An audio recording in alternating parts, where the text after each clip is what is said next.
manaraka isika rehetra. Mahazo ity fotoana aminay ity indray zay ry Tompo Andriamanitra eo ka dia misaotra anao amin'izany. Manakambara aminay tokoa ianao amin'ity fotoanany ity koa ampahirato ny masinay ahitana ny zava-magaga eo amin'ny asanao. Mamindrafo aminay ry Tompo, amin'ny anaranao nanaovanjava-bezany. Amen. Ry sekololady malala ho aminareo rehetra ny fahasoavana sy ny fiadanana avy amin'Andriamanitra antsika sy Jesosy Kristy Tompo. Amen. Hitan'ny Andriamanitra voalahatra ho toriana amin'izao alahady fahavalo manaraka ny trinité izao dia arak'izay voasoratra amin'ny filazantsara ny Matio. Matio toko 7:5-12 ka hatramin'ny 1:20. Matio toko 5:20. Matio toko 7 azafady ny 5:20 ka hatramin'ny 1:20. Izao no fivaky ny teny aminaran'i Jesosy. Mitandrema ianareo, fandrao voafitaky ny mpaminany sandoka izay makao aminareo amin'ny fitafian'ny ondry, fa ao anatiny dia ambo dia mitoa izy. Ny voany no ahafantaranareo azy, manody voaloboka amin'ny tsilva ny olona na aviavy amin'ny songosongo. Dia toy izany, ny azo tsara rehetra dia mamoa voatsara, ny azo ratsy rehetra dia mamoa voaratsy. Ny azo tsara tsy mety mamoa voaratsy, ary ny azo ratsy tsy mety mamoa voatsara. Ny azo rehetra izay tsy mamoa voatsara dia okapaina ka atsipy any anaty afo, ka ny voany no ahafantaranareo azy.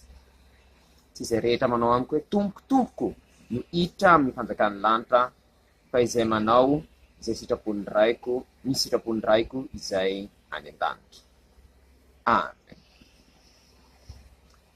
Misy azy ry arina iriny tazanareo ve resaka olona malala?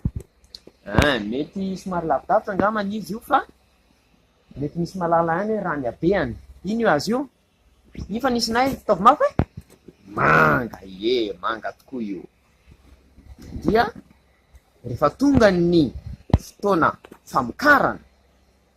famokaran'ny manga zany, dia mamokatra manga izy io dia azo hohanina. Dia arak'izay hoe manga ny aboakany, fa tsy zavatra raha nitazana eto zao isika. Ino io? Tsilo be. Ity ve mety mamoaka manga? Tsy mamoaka zany io, fa rehefa tsilo ohatran'izao io dia io ihany. Dia izao matoa mamboly manga ny tompony io manga io, dia manga no tadiavina. Ary izao koa, raha ohatra ka manga ratsy na tsy mamoa io, dia ahoana? Tsisy ilana anazy. Mety haingona tanàna ohatra ny sasany, fa ho an'ny sasany matoa izy mamboly dia mitady voa avy eo izy. Ka roa tsy mahazo voa eo izy, dia tapahany azy fa tsisy ilana anazy. Ka ny azo matoa amboleny dia mitady voa avy amin'ny mpamboly azy. Ary le votadiavina araky ny azo iny, tsy hoe akory hoe mamboly manga izy dia anatena akondro na hoe anatena voaloboka. Toy izy mamboly manga dia manga zay ho azo eo. Dia ohatr'izay koa raha ohatra le tsilony nitondroko teo, matoa tsilo ny amboleny dia le amatsilo anazy ny ilana anazy, fa tsy anatena manga eo izy na tena akondro eo izy. Tahaka an'izany no ampitandreman'i Jesosy atsika amin'ny mpaminany sandoka. Ny mpaminany sandoka ny ahafantarana azy dia ny voa izay mivoaka aminy. Oharin'i Jesosy amin'ny hazo zany izy eto. Misy tokoa ny olona miseho, misy tsika hoe miseho masina, mety hitantsika hoe tsara fitafy, mahay mitory tenin'Andriamanitra sy ny sisa ny sisa, kanefa aza sodokan'ny reny isika satria mety zavatra ratsy no nataony any ambadika any. Ahoana ahafantarana an'izay? Dia hoy izy Jesosy hoe ny voa no ahafantarana azy. Raha izy miteny hoe tsy azo atao no mifokasikara, nefa izy any ambadika mifokasikara, dia tonga dia fantatsika hoe mpaminantsy izy zay. Mety miteny izy hoe ianareo dia mila mianatra mafy manao zavatra tahaka an'izao, nefa izy manao zavatra fanohitra an'izay, mpaminantsy izy koa zay. Dia mila zany isika mailo mandrakariva manoloana ireny. Asa jereny hoe izy ohatran'izao fitafiny, izy mahay manao an'izao, misy manao an'izao. Marobe manko zao ny hitantsika any amin'ny Facebook, any amin'ny télé, olona mahay mihira be, olona mahay mitory teny be, kanefa mety mitondra antsika any amin'ny lalantsy izy. Ahoana no ahafantarana azy? ato amin'ny soratra masina ihany. Rehefa mifanoratra amin'ny soratra masina ny zavatra teneniny dia mpaminantsy izay. Ny ato amin'ny soratra masina izay ampianarantsika any amin'ny sekoly lalady ihany no marina. Fa raha toa ka mifanohitra amin'ny soratra masina ny diso izay. Ny fahasoavan'i Jesosy Kristy Tompo, mba fitiavan'Andriamanitra ray ary ny firaisana sy ny fiobonana amin'ny fanahy masina ho amintsika rehetra ny hatramin'izao ka ho mandrakizay. Amen. Hivavaka isika. Dia misaotra anao indray izay ry Tompo izany teny nomenao anay izany. Ampianaro izahay mba hijoro manoloana an'ireny mpaminany santa ireny, ka ny teny izay ampianaranao anay ny hijoroanay na amin'inona na amin'inona. Voninahitry ny lavinao izany vavaka izany. Amen.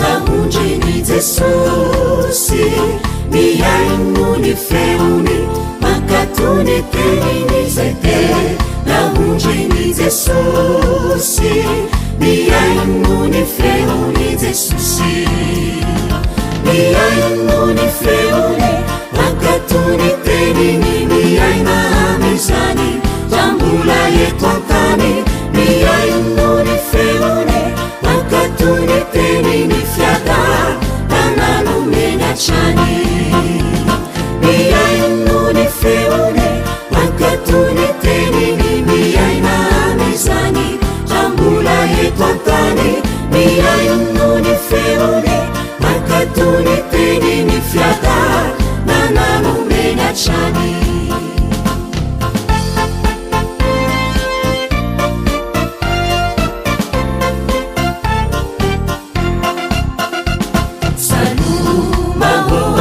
Isika iaino ni feuni hankatony teniny salu mahoande isika iaino ni feuni Jesusi miaino ni feuni hankatony teniny miaina mizani jambula etwantani miaino ni feuni hankatony teniny fiada chani miaino ni feune makatuni tenini miaina mizani jambula yetwantani miaino ni feune makatuni tenini fiada nananu mena chani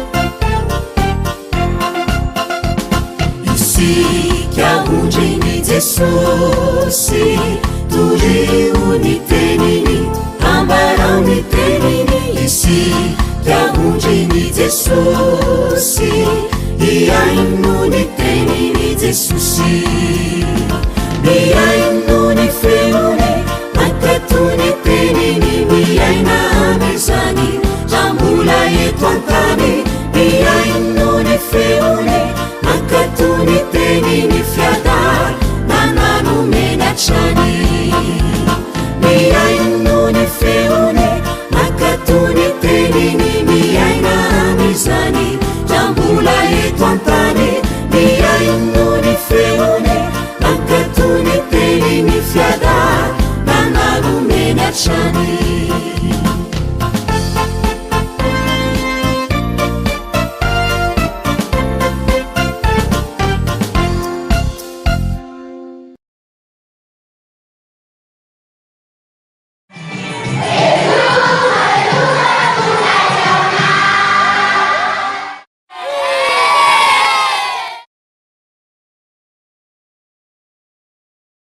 La prière. Nous te remercions, Jésus, pour ce nouveau jour que tu nous avons donné, ce merveilleux moment que tu nous as donné, car tu as quelque chose à nous dire aujourd'hui. C'est ta parole. Nous allons écouter ta parole. Parle, Seigneur, ton serviteur écoute. En ton nom, Seigneur, nous faisons cette prière. Amen. Chers membres de l'école du dimanche, que la grâce et l'amour du Seigneur Jésus-Christ et Dieu notre Père soient avec vous. Amen. En ce 8e dimanche après la Trinité, l'Écriture sainte, la parole de Dieu qui nous sera donnée, est écrite dans l'Évangile de Matthieu. Matthieu chapitre 7, verset 15 au verset 21. Matthieu chapitre 7, verset 15 au verset 21. Voilà ce qui est écrit au nom de Jésus-Christ. Méfiez-vous des prétendus prophètes. Ils viennent à nous en vêtements de brebis, mais au-dedans, ce sont des loups voraces. Vous les reconnaîtrez à leurs fruits. Cueille-t-on des raisins sur des ronces ou des figues sur des chardons? Tout bon arbre produit de bons fruits, mais le mauvais arbre produit de mauvais fruits. Un bon arbre ne peut pas porter de mauvais fruits, ni un mauvais arbre porter de bons fruits. Tout arbre qui ne porte pas de bons fruits est coupé et jeté au feu. C'est donc à leurs fruits que vous le reconnaîtrez. Ceux qui me disent « Seigneur, Seigneur » n'entreront pas tous dans le royaume des cieux, mais seulement celui qui fait la volonté de mon Père céleste. Amen. Voyez-vous cet arbre-là derrière moi? Vous savez ce que c'est? Ah, il y en a quelques-uns qui le savent. Parlez fort. C'est un manguier, exactement. Vous pouvez le distinguer par sa grande taille. En effet, il s'agit d'un manguier. Il est censé donc donner des fruits. Quel genre de fruits? Des mangues, bien évidemment. On a planté cet arbre-là pour avoir des mangues, pas autre chose. Si nous regardons ici, par exemple, on peut voir qu'il y a des épines. Alors ces épines-là vont donner quoi? Des mangues ou des bananes ou des pêches? Rien du tout. Ce genre de plante n'est pas censé donner des fruits. Alors, si on plante un arbre fruitier tel que ces manguiers-là, on espère obtenir de bons fruits. Si l'arbre ne produit pas les fruits qu'on veut, on n'en a pas besoin. Peut-être, il peut être de grande taille pour certains pour décorer, mais c'est pas pour ça qu'on en a besoin. Alors s'il ne produit pas de mangue, on pourra le couper et le jeter au feu. Il y a de mauvais arbres, on peut voir des mauvais arbres par leur apparence, mais ils produisent de bons fruits. Donc ce sont des bons arbres. Il y a de grands arbres qui ont une belle apparence, mais ils ne produisent pas de bons fruits. Ce sont des mauvais arbres. Alors Jésus nous met en garde contre les mauvais, ou plutôt les faux prophètes, qui enseignent des fausses doctrines. Comment on peut le savoir? Jésus le dit, par leurs fruits. Les faux prophètes peuvent se montrer avec une belle apparence, de beaux habits, de beaux discours, de belles voix pour chanter, etc. On en voit beaucoup, peut-être à la télé ou sur Facebook. Il faut faire attention. S'ils disent quelque chose qui ne se rapporte pas, qui ne se conforme pas, qui ne correspond pas à ce qu'on nous a enseigné à l'école du dimanche, ce sont des faux prophètes. On nous enseigne beaucoup de choses à l'école du dimanche, il faut toujours les respecter. Si par exemple, des gens nous disent quelque chose, par exemple, s'ils nous disent de ne pas boire de l'alcool, et pourtant ils boivent de l'alcool, ce sont de faux prophètes. Ils nous disent par exemple de travailler dur pour avoir quelque chose, alors que eux, ils ne le font pas, ce sont de faux prophètes. On peut le reconnaître par leurs fruits. Qu'est-ce qu'ils font? Qu'est-ce qu'ils disent? Est-ce que ce qu'ils disent correspond à ce que dit la Bible? Comme Jésus vient de le dire, et comme l'exemple que je viens de prendre, les épines ne donneront pas des mangues, et les mangues ne donneront pas des bananes ou des pêches. Mais le bon fruit vient d'un bon arbre. Si l'arbre donne des mangues, de bonnes mangues, c'est un bon arbre. Si l'arbre, même s'il est mauvais en apparence, donne de belles mangues, c'est un bon arbre. Et s'il en donne de mauvaises, même s'il a une belle apparence, c'est un mauvais arbre. Apprenez bien les Écritures saintes qu'on vous enseigne à l'école du dimanche. Car c'est grâce à ces Écritures saintes que nous pouvons distinguer les bons prophètes des mauvais prophètes. Que la grâce du Seigneur Jésus-Christ, l'amour de Dieu et la communion avec le Saint-Esprit soit avec vous. Amen. Réunissons-nous dans la prière. Nous te remercions, Seigneur, pour cette nouvelle parole que tu nous as donnée. Et aide-nous à reconnaître les faux prophètes et les bons prophètes. Aide-nous à être toujours assidus et à apprendre ta parole que nous enseigne dans l'école du dimanche. En ton nom, Seigneur, nous faisons cette prière. Amen.